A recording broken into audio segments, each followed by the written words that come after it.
Hello and welcome back to Football Index Moneyball. It's been a few weeks since my last video, and due to new commitments it's looking like I'm only going to be able to get videos about once every 2 weeks now. But with the introduction of the matching engine, I would really encourage anyone new to the channel to go back and watch some of the old pick of the days, especially those that have fallen further out of favour and are looking to move next season, as you can get some real bargains now. This is another reason why I've not been making videos as much, is I've been really focusing on trying to pick up more of the players that I already own. And with the new matching engine, there's been some great discount prices available. This is actually true for today's pick as well. It's a player I've owned and had scheduled for a video for a while now, but I was waiting for a drop in price, which based on recent rumours, I now think is pretty unlikely. And in fact, I think that if these rumours develop any further, then it's more likely that I'll miss out on a chance to buy him now. So I'm going to use him as a pick before that happens. Before we get going, if you haven't already, don't forget to like, comment and subscribe. If you want to follow me on Twitter, then you can search for @IndexMoneyball. And if you haven't yet signed up to Football Index Edge or Football Index Club, then there's links in the description for the video. In case you missed the last video, if you do follow that link to the Football Index Club website and you use the promo code Moneyball50 with a capital M, you'll get 50% off your first month. I've been working with Tom a lot on his podcast recently, and with my new time constraints, I've actually shut down my Patreon page, and I recommended all my patrons go join his site, as he's got a fantastic track record on his recommendations. So for today's pick, I've gone for Umar Sadiq, a 23-year-old Nigerian striker playing for Partizan Belgrade in Serbia after they exercised their option to buy whilst he was out on loan from Roma. Sadiq has had a rocky start to life in senior football with 7 fairly unsuccessful loan spells over the last 5 years since he moved up from the Roma second team to the first team in the summer of 2015. But with this latest move, he seems to have found his feet and is starting to show some of the promise that he had as a Roma youth player, where he won the Primavera A top scorer award in 2015 with 26 goals in 24 games. In the Europa League this season, he managed 4 goals and 2 assists in a group that included Man United and AZ Alkmaar. Admittedly, most of those came against the whipping boys of the group, FC Astana, but he had a solid showing against the bigger teams too.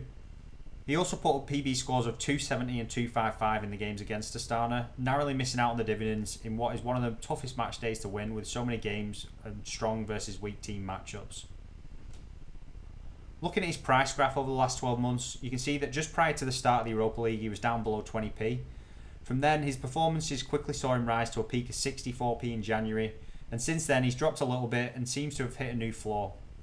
As I mentioned earlier, I'd hoped with Partizan's exit from the Europa League and with his permanent signing for Partizan from Roma that he would see more of a dip, but now that the matching engine is active, it's allowed me to get some cheaper bids matched, and with recent rumours of a potential move to Man United surfacing, I think that the likelihood of buying now and his price dropping further is pretty low versus the risk of waiting and links to bigger European clubs causing a spike in his price and us missing out on our opportunity. Taking a look at Sadiq's Transfermarkt, we can see that he's had 1 trophy so far for top scorer in the Primavera in 14-15 as I mentioned, along with 4 goals in 6 games for Nigeria, which came in the Olympics back in 2016. As we'll see once we get into his stats from this season, I would think it's not going to be too long before he gets another call up for Nigeria, and I'm hoping that he can cement a place over the next 2 seasons in time for the World Cup. For his career stats, Sadiq has played 141 games with 76 goals and 31 assists, which equates to a combined total of 0.97 per 90. It's worth mentioning that a lot of these goals and assists have come in youth and non-PB leagues so far, but it's still a pretty impressive figure. This season he's actually played 38 games for Partizan, scoring 17 goals and 16 assists, which equates to a combined rate of 1.08 per 90. So there's signs that he's even improving, and if he could maintain even half of that in a PB league, he'd be doing pretty well. For his positional data, there's not much to look at here as all of his appearances have come as a centre forward, but pure forwards are actually becoming more rare and seem to be currently in high demand in modern football, so I don't really see that as much of a drawback.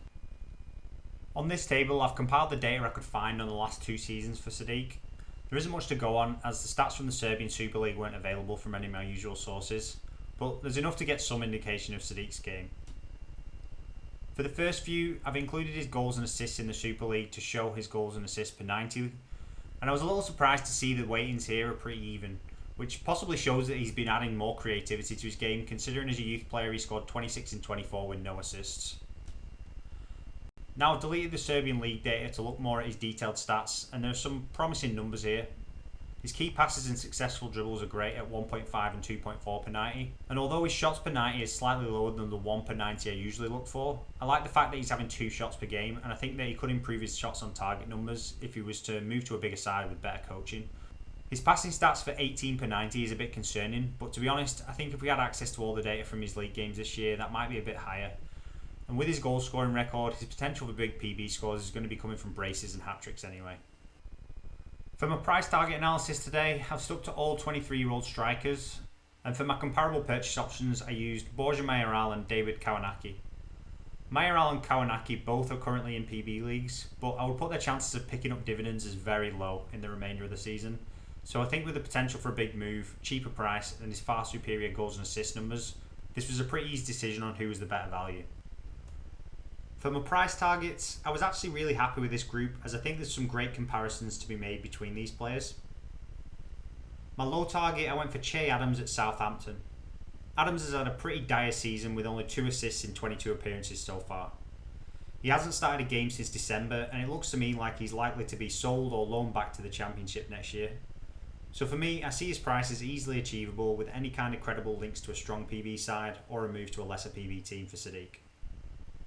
For my mid target, I went for Sam Lammers at PSV. This is a pretty good comparison as well, as both players are in non-PB teams who are likely to play in Europe next season. But I think that Sadiq has more chance of a move to a PB league this summer, and he also has the superior goals and assist record with Lammers down at 0.71 per 90. So for the price difference to be so great, it says that either Lammers is way overpriced or Sadiq is way underpriced. Lammers does have the advantage of being European, but I think it's pretty unlikely he's going to make the squad for the Euros or the World Cup, so I would say that Sadiq has the edge in the international level as well, really. For my high target, I went for Alfredo Morelos at Rangers. Again, this is a good comparison as both players are non-PB, non-EU and will likely play in Europe next season, even if they stay with the current sides. In this case, Morelos edges the goals and assists record with 0.99 per 90. And I think of all the players looked at here, Morelos is probably the best of the bunch and will be most likely to get a big move next summer.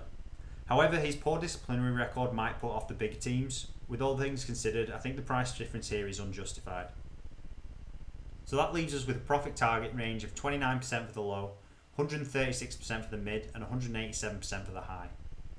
As I've mentioned before on the channel, whenever I can find a good mid comparison who beats my 100% target for a player, it usually gives me that extra level of confidence. And overall, I would say that this is definitely one of my stronger picks, and I'm very excited to see how the next 12 months develop. So that's all I've got for you today. Just as a reminder, if you want to check out Football Index Club, then you can find a link in the description for the video. And if you use my code Moneyball50 with a capital M when signing up, then you'll get 50% off your first month. Thanks for watching and good luck on the index.